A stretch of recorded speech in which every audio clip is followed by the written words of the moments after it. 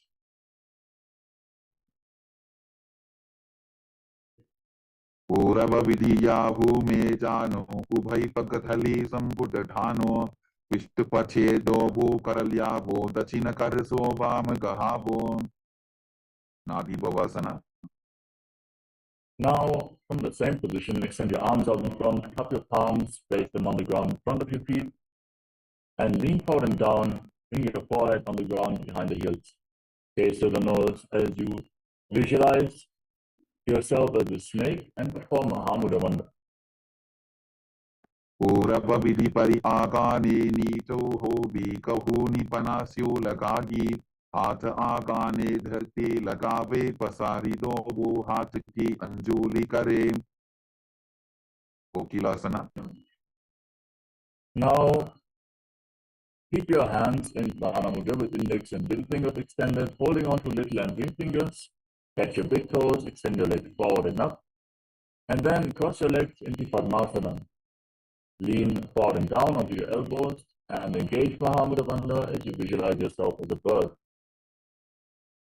अथान्यदासनं वक्ष्ये येन सिद्धो भवेन्नरः अकस्मात् वायुसञ्चारं कोकिलाख्यासनेन च. Nityasana. Now stack your knees and ankles, hold on to opposite elbows in front of your chest. Start rotating your arms in wide circles as you engage all the bandhas. Gaze to the tip of your nose and visualize Swamiji in your inner space. Every once in a while, change the direction of the movement. घोड़ा वामा पादकी आशमाहिली सोज दक्ष चरण को वारलौता परिकुल्प समोज वाम पाद को महिलौ बहुरो गुल्फतु जान तापरि घोड़ा दक्षिकी आश बारली ढान. Gajasana. Now place your palms on the ground and raise your hips up high. Scoop your head and chest forward and down while you pull your stomach in and up towards your spine in Uddiyana Bandha and visualize yourself as an elephant. Nyujjam padagre bhumau pritva lambi bhuyamastakaagre nidhaya nitambam urdhvamunnamaya navilaksham bhumau nasika maninya. Vrikshasana. From the same position, push one heel into the ground and lift the other heel up alternatingly. Pull your stomach in and up in Uddiyana Bandha and visualize yourself as a bear. एकैकं पादमापुञ्ज्य गजासनं कुर्यात् वृक्षासनं भवति. Vaishasana. Now rise up and stand on the tips of your big toes if you can. Otherwise, stand on the tips of your toes. Bring your hands to the chest and Siddhara Mudra with index, middle and ring fingers joined together. Engage Uddiyana Bandha and visualize Swamiji in your inner space. केशेन पादयुगलं बन्ध्वातिष्ठे दधो मुखः अथ वैश्यावक्ष्ये यत्कृत्वा सत्यवान् भवेत्. Balalingasana. Moving on to Uttajana Karana, stand in Arimandi with heels together, toes pointing outwards and knees bent. That is the Arimandi posture, which we are going to repeat throughout various Karanas. Bring your hands to the chest, elbows raised. Then lift one knee up along the center of your body in a circular motion and gracefully move along with your respective hands again and again.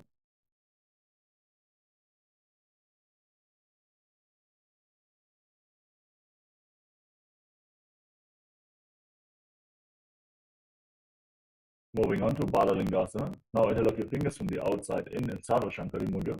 Raise one knee towards your chest and pull it close with both hands. Engage Mahamudra Bandha, all three bandhas, and visualize yourself holding a baby. Ekam janupurasi alingya statavyam balalinganam bhavati. Padabhidanasana. Now pull the foot behind towards the buttocks. both hands interlock Parasha Mudra. Engage Mahamudra Bandha or Bandhas and visualize Swamiji in your inner space. स्थित्वैकस्मिन् पादतले कराभ्यां वेष्टयेत्तनं पृष्ठे संस्थाप्य यत्तेन पादपीडनमासनं नटराजासना. Now catch the sole of the foot from the inside and kick the leg back and up as you lean forward and extend the other hand in Bindu Mudra. Fix your gaze at the Drishti point and external point to hold your balance and visualize yourself as Lord Nataraja in Natarajasana. उत्तानपादं क्रौञ्चं च मरीचिं वीरभद्रकं नटराजं त्रिकोणं च स्ताङ्गुष्ठप्रसारणे बाललिङ्गासना. Now pull the other knee towards your chest with your hands interlocked in Sarvashankari Mudra. Engage Mahamudra Bandha and visualize yourself caressing a baby. एकं जानुपुरसि आलिङ्ग्य स्थातव्यं बाललिङ्गरं भवति पादपीडनासना.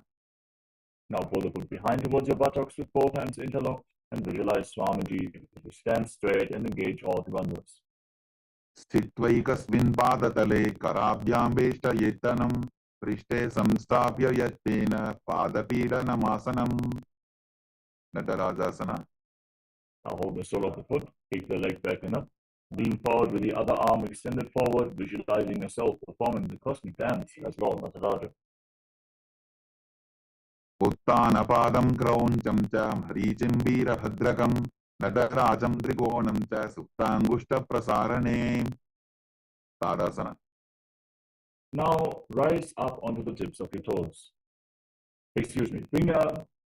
Step the heels together, toes pointing outwards and knees bend in Arimandi, and bring your hands to the chest. Step the right foot behind the left and swing the right arm back and forth, gracefully moving the fingers one by one. You place your hand over the nose, uncross your ankles, step the other foot behind, and repeat the movement on the other side in Ardharich Chakrana.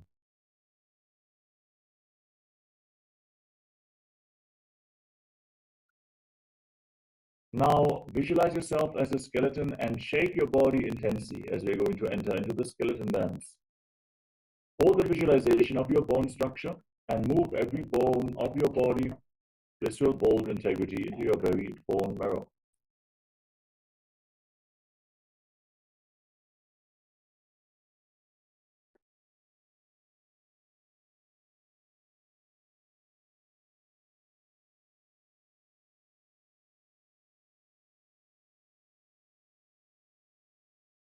Next up is Kati Chinakana from Arimandi position. Cross your arms over top of your head. Then turn your body to one side, open up your arms. Return to the center, cross your arms again. And then open them up to the other side again and again.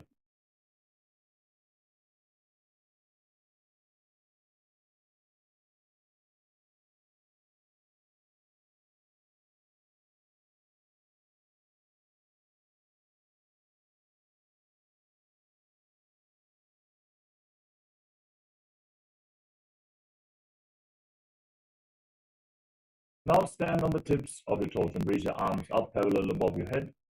Engage Mahamudra Bandha, all the bandhas. Visualize yourself as a palm tree and internally chant the new japa Shivoham in Tadasana. महामुद्राबद्ध पूर्णौ tadasana विभेदकान् विनोत्तानं सदा कुर्यादन्तर्वत्नीपति प्रियां तानासना. Now lean forward and down, place your hands on the ground. If you cannot bring your hands on the mat, you can hold on to your ankles or your thighs. Pull yourself down, try to bring your head closer towards your knees. Engage Mahamudra Bandha, all the bandhas, as you visualize Swamiji in Pranasana. महामुद्राबद्ध पूर्णौ tadasana विभेदकान् विनोत्तानं सदा कुर्यादन्तर्वत्नीपति प्रियां तरक्ष्वासना. Now walk your hands forward and step your feet back into a tall plank position. Lock your throat in Jalandhara Bandha and start rotating your head from side to side. Visualize Swamiji in your inner space in Tarashvasa. गजासनवस्थित्वा मस्तकं वारं वारं दक्षिणकुक्षिं सव्यकुक्षिं नजेत् तरक्ष्वासनं भवति भुजङ्गासना. Now lower yourself down onto the mat. Keep your hands at the side of the shoulders and then lift your head and chest by the strength of your lower back. Lift your head and chest using your back muscles. While you keep your feet flat on the ground, open your mouth, inhale through the hollow of your throat. In Bhujangasana Mudra, and visualize yourself as a cobra. Angushthanaभिपर्यन्तम् अधो भूमौ विनिन्यसेत् कराभ्यान्तदरां धृत्वा ऊर्ध्वशीर्षफणीपशीम् देहाग्निर्वर्धते नित्यं सर्वरोगविनाशनं जागर्ति बुधजी देवी भुजङ्गासन साधनात् शशासना. Now push your hands into the ground, lift your body up into a plank position, and alternate pulling your knees in towards your chest, back and forth, as you breathe calmly through your nose, leading the prana along your spine in Sahadra Kumbhaka, and visualize Swamiji in Shashasana. गजासन संस्थितो जानुद्वयमापुञ्ज वारं वारं कर्तव्यं शशासनं भवति प्रथासना. Now step one foot forward in between the two hands. Jump the front foot back and bring the other foot forward in between the hands, exchanging the position of your feet again and again as you visualize yourself as a chariot. गजासन संस्थितो एवैकं पादं पूर्वमार्गेण भ्रामयित्वा कर्तव्यं तथासनं भवति Virabhadrasana. Now step one foot forward and the other foot far back with the front knee bent at a 90-degree angle, the back toes facing sideways. Raise your arms up parallel above your head. Pull your stomach in and up into Dhyana Bandha. Rotate your hips so they are facing forward and visualize yourself as Lord Virabhadra in Virabhadra. वासिष्ठमथ कौण्डिन्यम् ऊर्ध्वकुक्कुटमेव च अष्टावक्रमथोत्थानं मयूरं सेतुबन्धनम् उत्थानपादं क्रौञ्चं च मरीचिं वीरभद्रकं नटराजं त्रिकोणं च सुप्ताङ्गुष्ठप्रसारणे Virabhadrasana. Now exchange the position of your feet.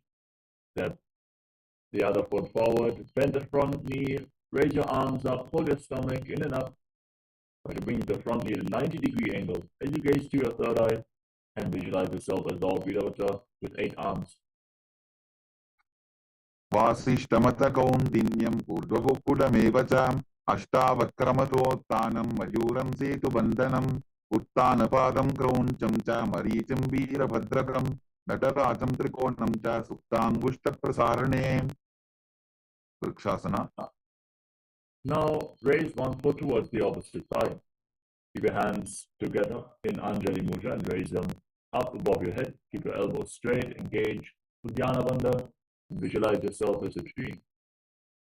वामोरुमूलदेशे च याम्यं पादं दिधार्यतो तिष्ठेतु वृक्षवद्भूमौ वृक्षासनमिदं विदुः गम्रासना. Now bring the raised foot on the opposite hip and join your hands in Namaskara Mudra in front of your heart center, visualizing yourself as Lord Garuda. गरुडासनमावक्ष्ये येन ध्यानं स्थिरं भवेत् सर्वदोषाद्विनिर्मुक्तो भवतीह महाबली एकपादमुरो बद्ध्वा एकपादेन दण्डवते जङ्घापादसन्धिदेशे चानुव्यग्रं व्यवस्थितः vrikshasana. Now bring the other foot up towards the inner opposite thigh. Join your hands and raise them up above your head. Pull your stomach in and up and embody the strength, stability, and groundedness of a tree. And Vrikshasana, the tree pose. वामोरुमूलदेशे च याम्यं पादं निधार्यतो तिष्ठेतु वृक्षवद्भूमौ वृक्षासनमिदं विदुः गम्रासना. Now again, raise the foot on top of the opposite hip and join your hands in Namaskara Mudra in front of your heart center.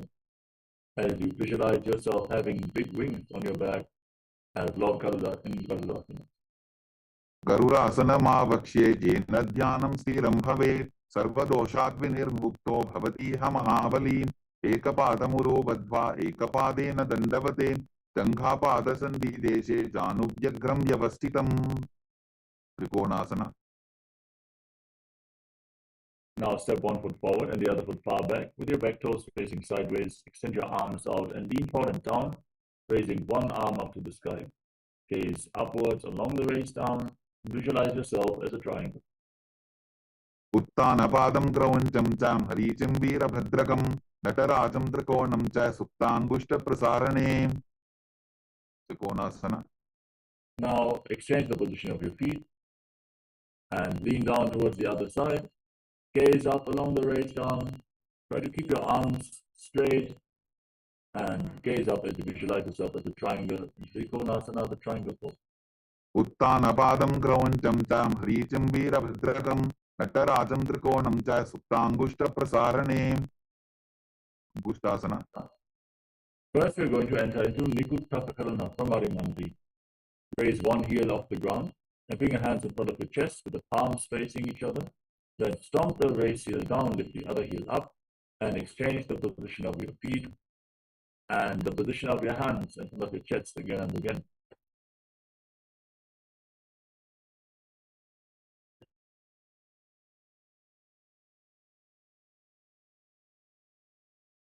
Next up is Angushtasana. Now squat down. Raise your heels off the mat, tuck your toes, and keep your knees together. Join your hands in Namaskara Mudra in front of your heart center. As you start buzzing like a bee on the inhalation and exhalation in Brahmari Kumbhaka, and visualize Swamiji in your inner space in Angushtasana. कबन्धासनमित्याहुः गोरक्षासनमेव च अंगुष्ठमुष्टिकं ध्येयं ब्रह्मप्रसादितं तथा. Saurasana.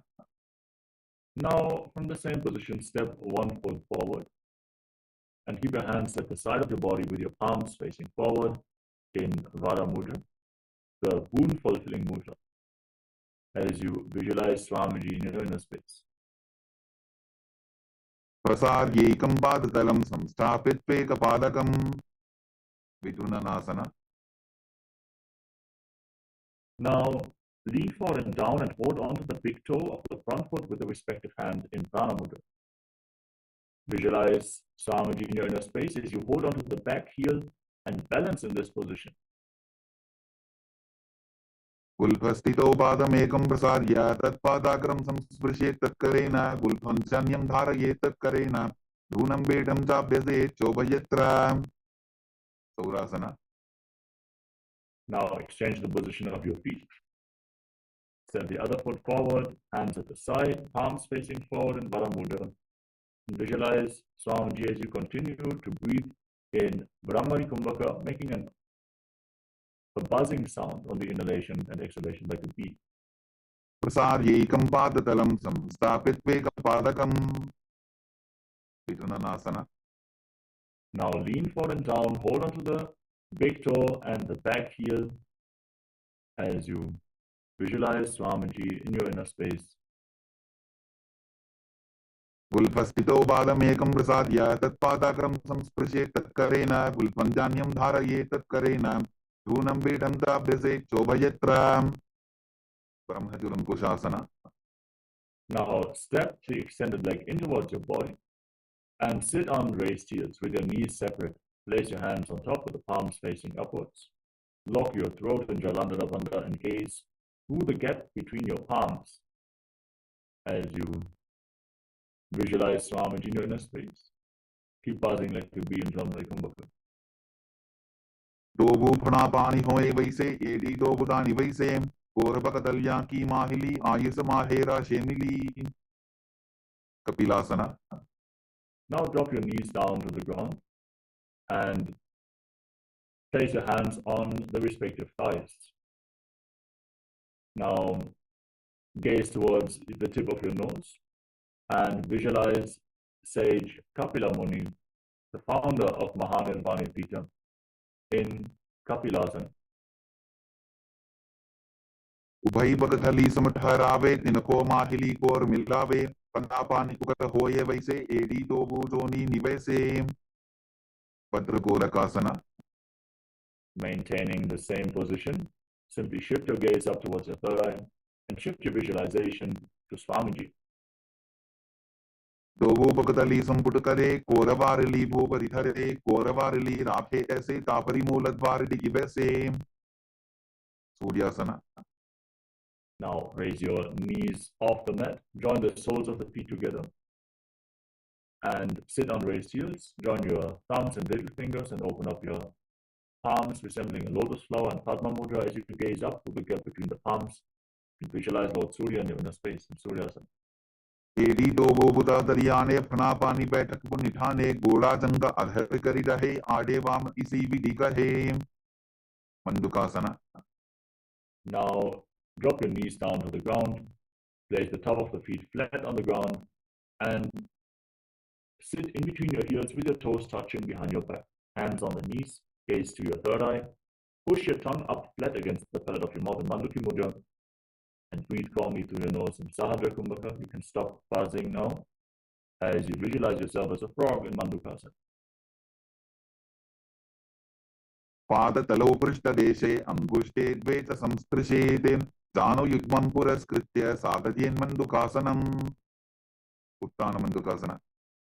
Now cross your arms behind your head, holding onto opposite shoulders with your hands. Keep gazing upwards and visualizing yourself as a frog while pressing your tongue out, and engage Uddiyana Bandha in Uttana Mandukasana. Pull your stomach in and up. मंडुकासन मध्यस्थं कोटपराभ्यां धृतं शिरः एतद्ध्येकवदुत्तानमेतदुत्तान मंडुकं. सिंहासना. Now cross your feet and sit on the raised heel. Place your hands flat on your knees. Gaze towards the tip of the nose and stick your tongue out. Exhale forcefully through your mouth again and again, visualizing yourself as a lion. Roar like a lion in Simhasana, the lion pose. दक्षिणं सव्यगुल्फेन दक्षिणेन तथेत्तरं हस्तौश्च जान्घो संस्थाप्य स्वाङ्गुलीश्च प्रसार्य च. भद्रासना.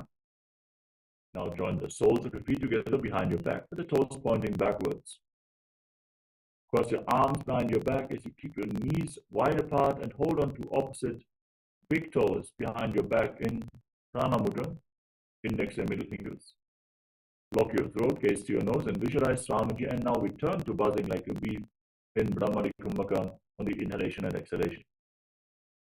गुल्फौतवृषणस्याधो व्युत्क्रमेण समाहितः पादाङ्गुष्ठौ कराभ्यां च धृत्वा च पृष्ठदेशतः. काकभुसन्ध्यासना. Now place your feet flat on the ground and raise your knees. Bring your arms in between the legs and wrap them around behind your back. Try to interlock your fingers behind your back as you visualize yourself as a crow and gaze towards the tip of your nose. प्रथमे बेसको कड़ठाने Dogu हाथपकं वीच आने तिनको मोडिनल्या परिल्यावे पिष्टपथे काकसी करावे. कानिपोआसना. Now place your palms on the ground in front of you, shoulder width apart. Bring your knees onto your arms towards your armpits and lean forward. Lift your feet off the ground and balance on your arms, visualizing Swamiji in your inner space. आसन को गुण आशीर्षिता होगी तो आची होई. कपालियासना. Now get ready for the first inverted posture of the sequence. If you suffer from any neck or spine injuries, have high blood pressure, or you are a woman currently in pregnancy, please don't perform any of the inverted postures of the sequence. Please consult your doctor before you enter into any of these intense asanas. And let us now get ready. Place your head on the ground, forming a triangle between your hand and your head. Bring your knees onto your elbows, your hips above your shoulders, and then kick your legs up into a headstand. Gaze towards the tip of the nose and keep buzzing like a bee in Brahmari Kumbhaka as you visualize Swamiji in your inner space. We advise all the participants to seek the support of a wall if you want to test out this asana. शीश शीशा धरती टेकी पबतो भूमिलिवा ऊंचा पुकरे. पार्श्वमयूरासना. Now lower your body down. Come to a squatting position and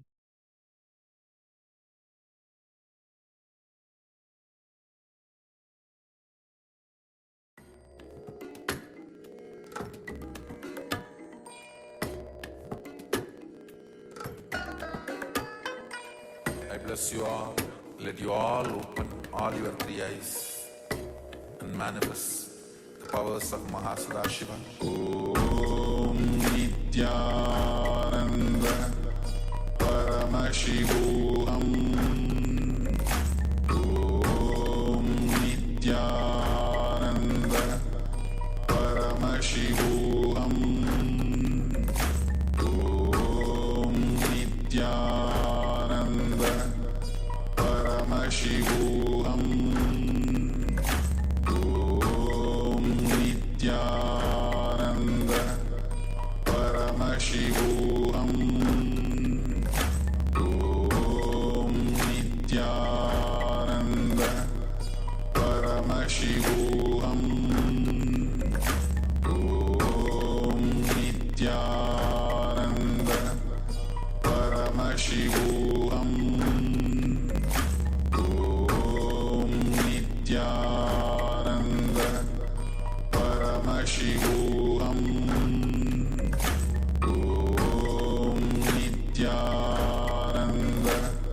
Paramashivam. Om Nityananda Paramashivam. Om Nityananda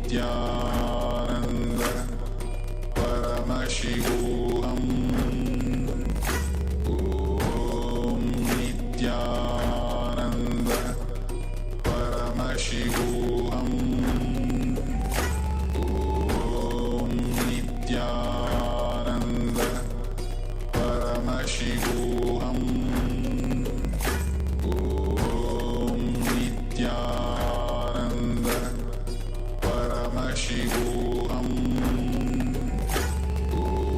Om Nityananda Paramashivam. Om Nityananda Paramashivam.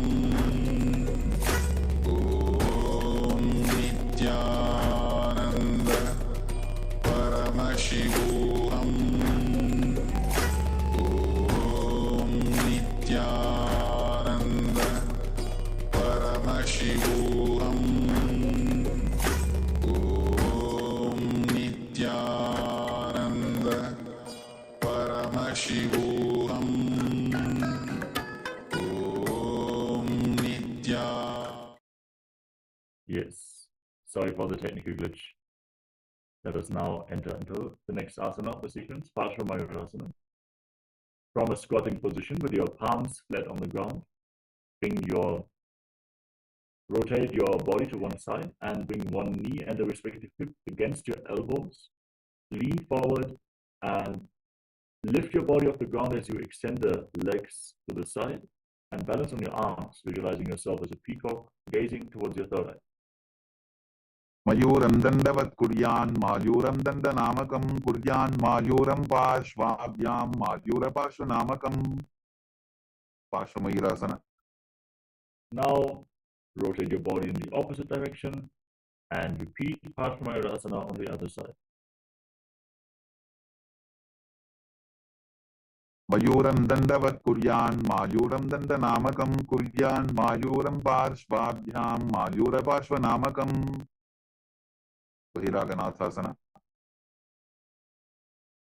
Now walk your hands forward, step your feet back, then step 1 foot outside the respective shoulder and in between the two hands. As you lift your head, push your hips forward and gaze towards your third eye, visualizing yourself as Lord Kala Bhairava in Bhairaganathasana. Asana ko gunapiti jayi. Bahiraganathasana. Now step the front foot back, bring the other foot forward, lift your head and gaze up towards your third eye as you visualize yourself as Lord Kala Bhairava in Bhairaganathasana on the other side. Asana ko gunapiti jayi. Unmukhabhidasana. Now step both feet back, bring your forearms on the ground, raise your hips, lift your head, gaze towards your third eye, and exhale fully. Hold your breath after the exhalation in Rechaka Kumbhaka as you visualize Swamiji in Mukha Pitasana. Try to push your head in between the shoulders, stretch your back. Gunnistau januni hastau chatushpadamamangmuham utthapitanghri upalakatistalamabhirukam. Vasishthasana. Now rise back up onto your arms and rotate your body. Lift one arm up to the sky and balance on the other arm. Gaze up along the raised arm as you visualize yourself as Sage Vasishta in Vasishthasana. Keep your body straight as a plank, your shoulders aligned. Be stable in this asana. Urdhva kukkuta vasishta maricha hala matsyakam parivrittim stodrasya vividham dhanurasanam. Vasishthasana. Now rotate your body in the opposite direction. Lift the other arm up in Vasishthasana on the other side.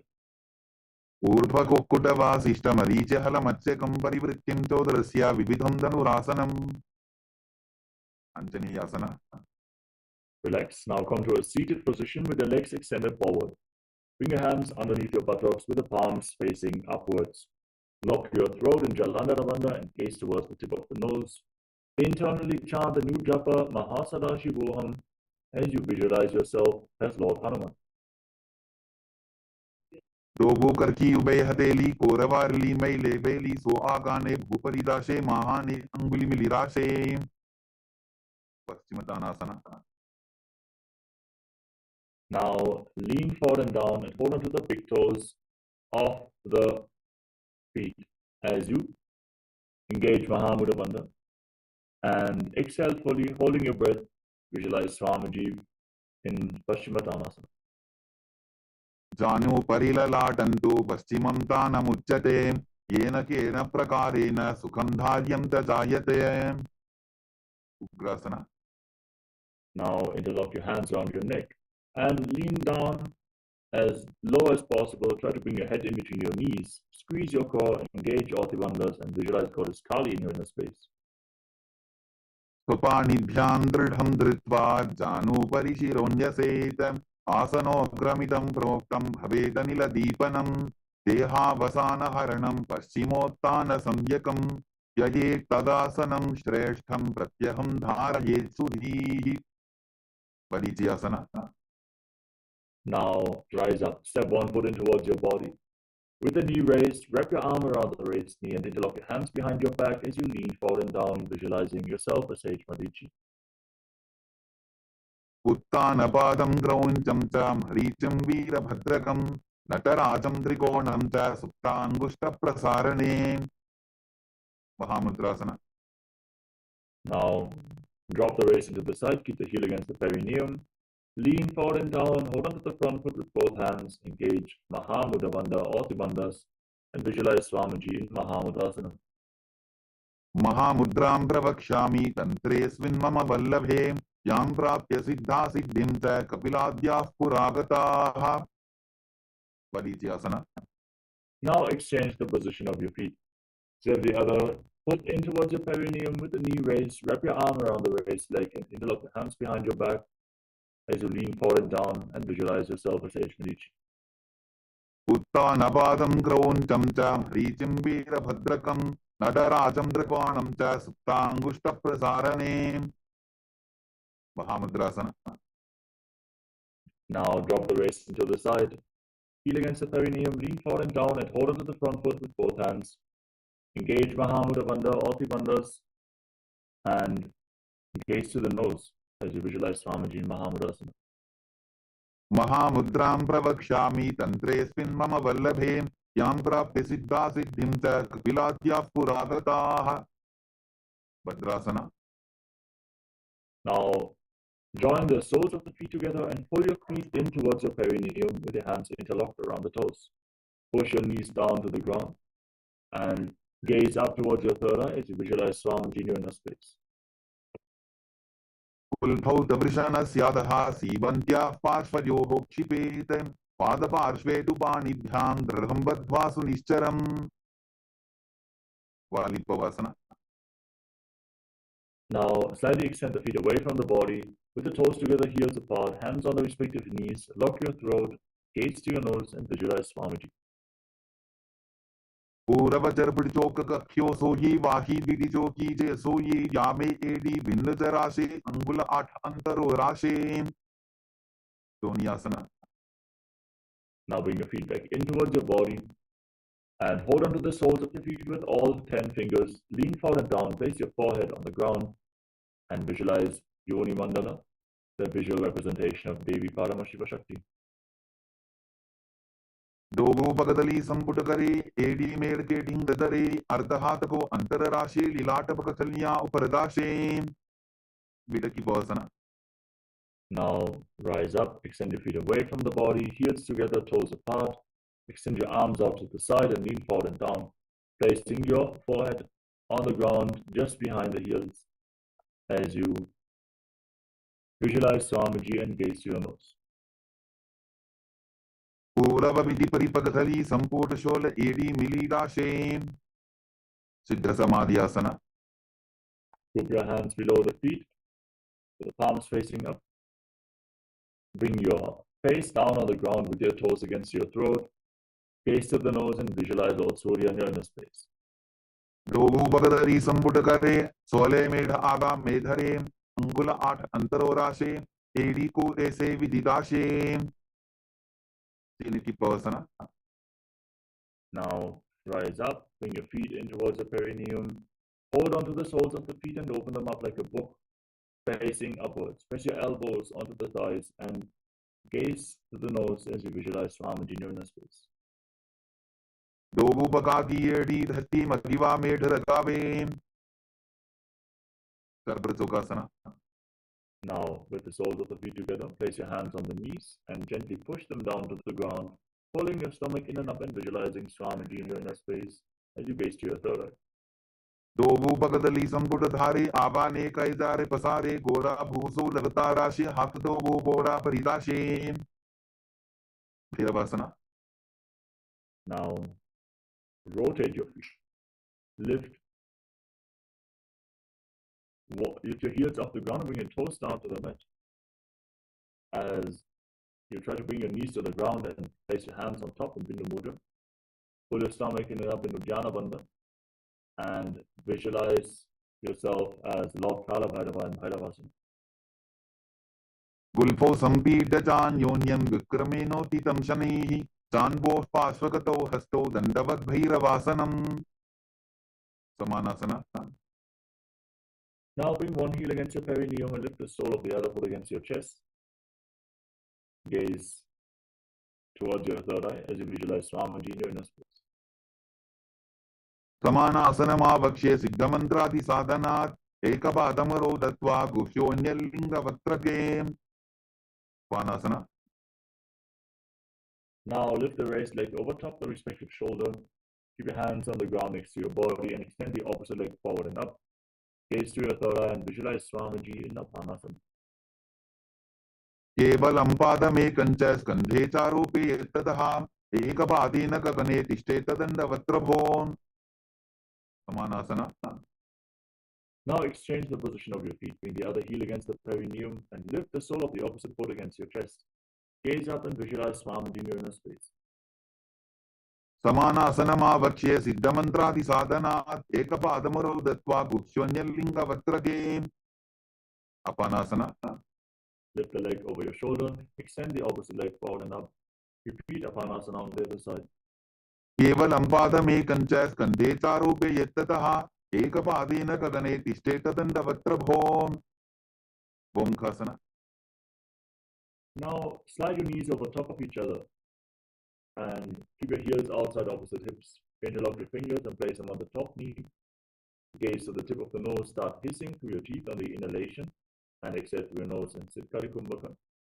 Internally chanting Om Nithyanandoham and visualizing the face of a cow in Gomukhasana. Sabbe dakshinagulphanto prishtabhashvin yojadyet dakshine vidata sadyam gomukham yatha. Anasuyasana. Now hold on to your big toes and prana mudra. Pull your stomach in and up towards your spine. Gaze to your nose and visualize yourself as Rishika Anasuya. दक्षिण गोडो नीचे उठाने बाबूता के ऊपर आने गोडा संधि मिलावे भारी आडा पद बुनीते संधि पसारी. Anusuyasana 2. Now Interlock your hands behind your back, lean forward and down, bring your chin over the knee and touch your nose to the ground. जीमरा कोदा की संधि उपरिटा बागोड़ा की संधि मिलाई राशे गोरा से उले पकतल्यारो आरवाई सुधा राशे Gurvasana 2. Rise up, place the right foot flat on the mat and the left heel against your perineum, hands on the respective knees, gaze to your nose and visualize yourself as Lord Bhagavan. Avo Bagamodi Edi Bahila Vilpamulatvarani Saidem Naradasana. Now sit on the raised heel. Sit on the heel, interlock your hands around your neck and twist your elbows outside the raised knee. Gaze towards your third eye and visualize yourself as Sage Narada. Pishtijavam Vagdali Keri Bhuparita Ilava Vegeri Goda Sudok no Hejogi the Chipashitira Shesogi Matsibhitakasana. Now place the left foot on the right thigh. Hold on to the right shin and the right big toe. Gaze to your nose and visualize Matsya, the fish avatar of Lord Vishnu. Vamena Vamangustanto Grihitam Matsibhitakam Yori Vamena Sambhidya Medradupari Dakshinam Bhumkasana. Now once more, stack your knees with the other knee on top this time. Hands on top, interlock. And gaze to your nose as you visualize the face of a cow in Gomukhasana. Sabye Dakshina Bulphanto Prishtaparshvin Yodajete Dakshine Pitata Sadyam Gomukam Yatha Anasuyasana. Now hold on to your big toes and prana mudra. Pull your stomach in and up. Gaze to your nose and visualize yourself as Rishika Anasuya. दक्षिण गोडो नीचे उठाने बाबों के ऊपर आने गोडा संधि मिलावे भारी आडा बदबुनी दे संधि पसारी अनुसुयासना 2. Now interlock your hands behind your back and lean forward and down. Bring your chin over the knee, nose to the ground and visualize yourself as Rishika Anasuya. जीमरा गोदा की संधि उपरिटा बागोड़ा की संधि मिलाई राशे गोड़ा से उले पकतल्यारो आरवाई सुधा राशे Gurvasana 2. Now step the left foot flat on the ground with the right heel against your perineum. Place your hands on the respective knees and gaze towards the tip of the nose as you visualize yourself as Lord Garuda. Davo Bagamodi Edi Bahila Vilpamulatvarani Saidem Naradasana. Now sit on the heel, interlock your hands around your neck, twist your elbows outside the raised knee, and gaze to your third eye as you visualize yourself as Sage Narada. Pishtijavam Vagdali Keri Bhuparita Ilava Vegeri Goda Sudok no Hejogi the Chipashitira Shesogi Matsibhitakasana. Now place the right foot on the left thigh and hold on to the left shin and the left big toe. Hug your legs as you gaze to the nose and visualize Matsya, the fish avatar of Lord Vishnu. Vamena Vamangustanto Grihitam Matsibhitakam Yori Vamena Sambhidya Medradupari Dakshinam Matsindrasana. Now extend your legs out in front. Then place the left foot on the right thigh and raise the right knee.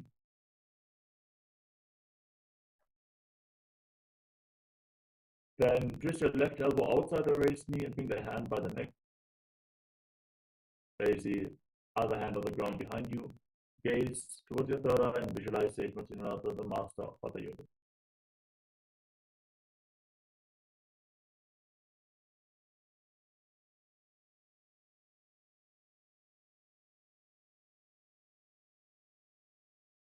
Uderam Paschimabhasam Kritva Tishtati Yattataha Nambrangam Vamapadam Gitakhratanu Parinyaset Upasana. Now extend your front hand down towards the foot, elbow outside the raised knee, and hold on to the big toe in prana mudra. Place the other hand on your ear. Gaze back and up towards your third eye and visualize yourself as a camel. Asana Koguna Jholo Jai Matsindrasana 2. Now drop the hand from the ear to the ground behind you, twist your spine even further. Gaze up and visualize Sage Matsindrasana. Vatsendra Pitham Dadara Pradiptim Pratandara Pandala Khandanastram Abhyasata Kundalini Prabodham Dandastiratvam Hitatati Pumsam Matsyendrasana.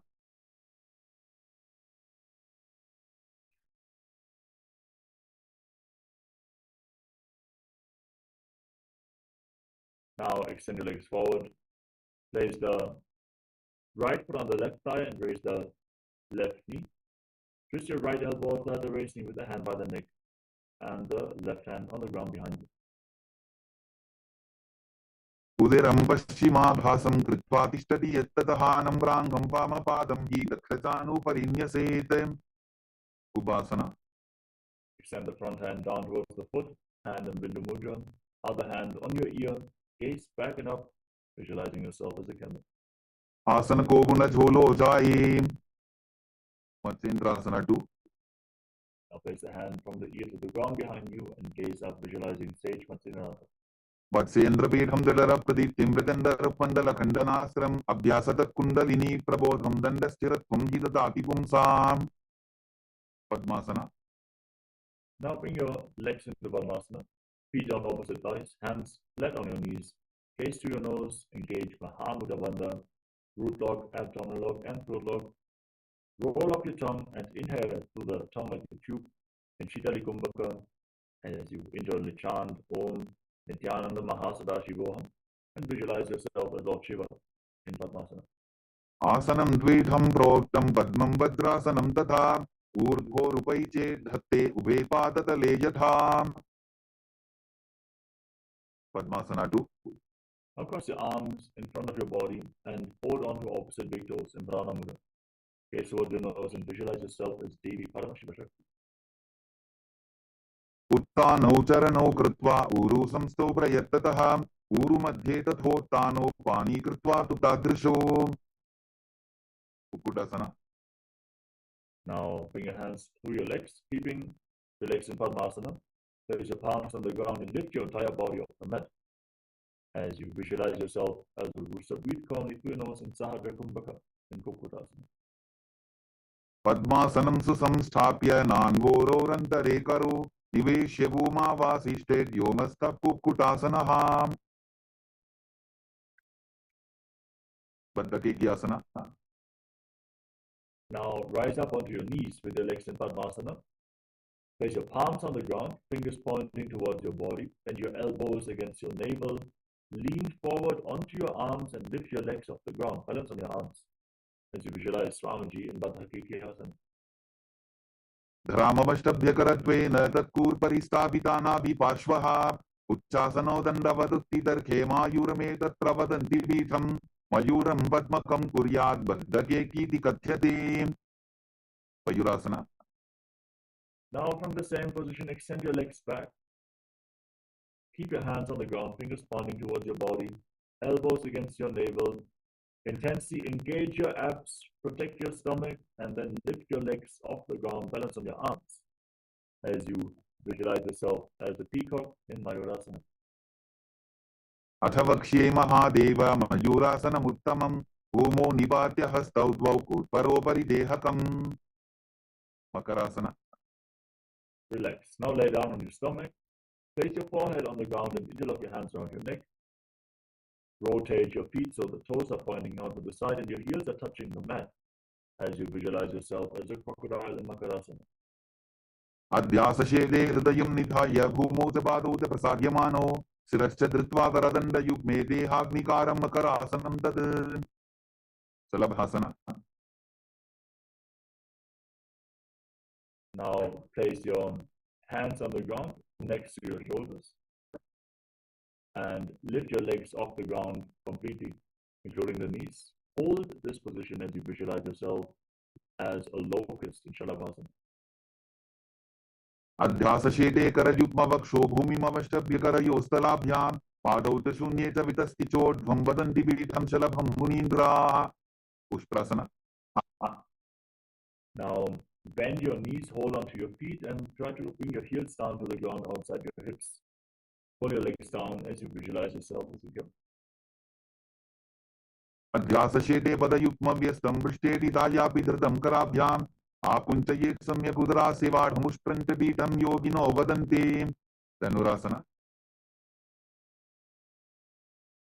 Now Hold onto your feet firmly. Kick your legs back and up as you raise your head and chest. Lift your head and gaze up towards your third eye. Hold yourself up higher as you visualize yourself as Pinaka Lord Shiva's bow.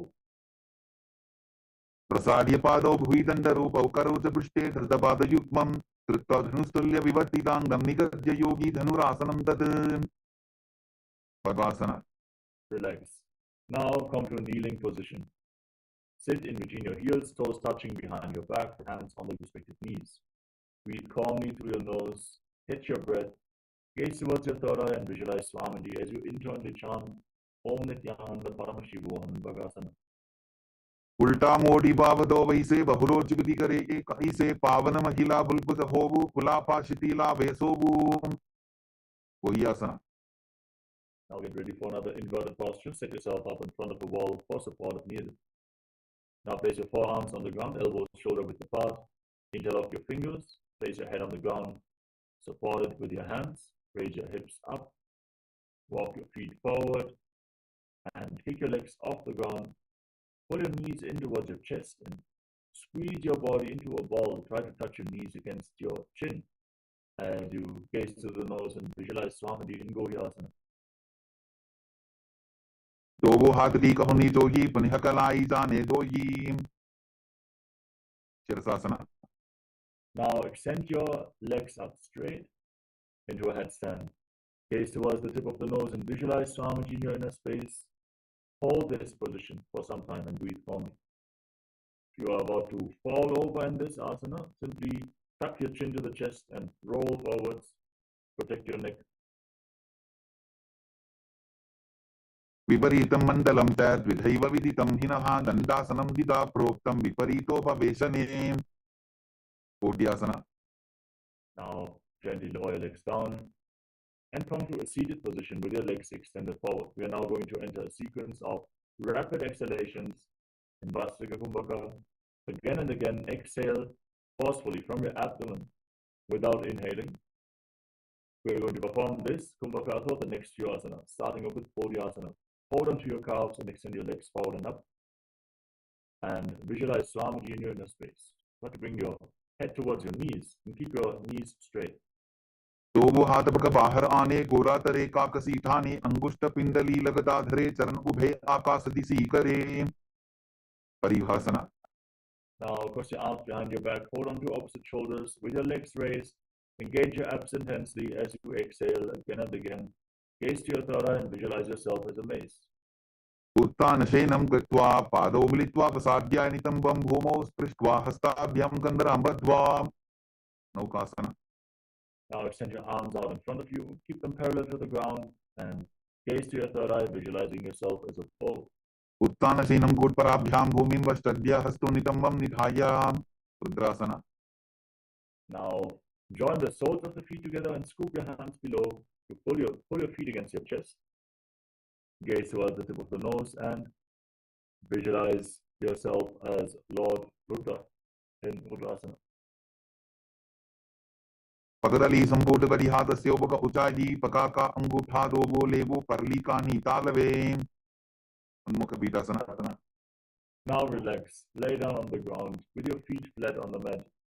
Keep your knees raised. Place your palms down on the ground behind your heels. Then push your hips off the ground. Lock your perineum, lock your throat, hold your breath intensely for a long time in Mocha Kumbhaka as you visualize Swamiji in Unmukha Pitasana too. ऊर्ध्वे च जानुनी कृत्वा शवित्वोर्ध्वमुखं तथा उत्थाप्य हस्तौ तिष्ठेतु पीठ उन्मुखनामके शवासना. Now lay down flat on your back. Place your hands at the side of your hips with the palms facing up. Pause fully. Pull the Kundalini Shakti up along your spine from the Muladhara all the way to the Sahasrara Chakra. In Shakti Chala Mudra, churn the energy within your body, but lay completely still without any movement of the body and mind. Visualize that your body is dead and Swamiji, the Supreme Pontiff of Hinduism, is liberating you. Internally chant the Mahavakyam, Om Nityananda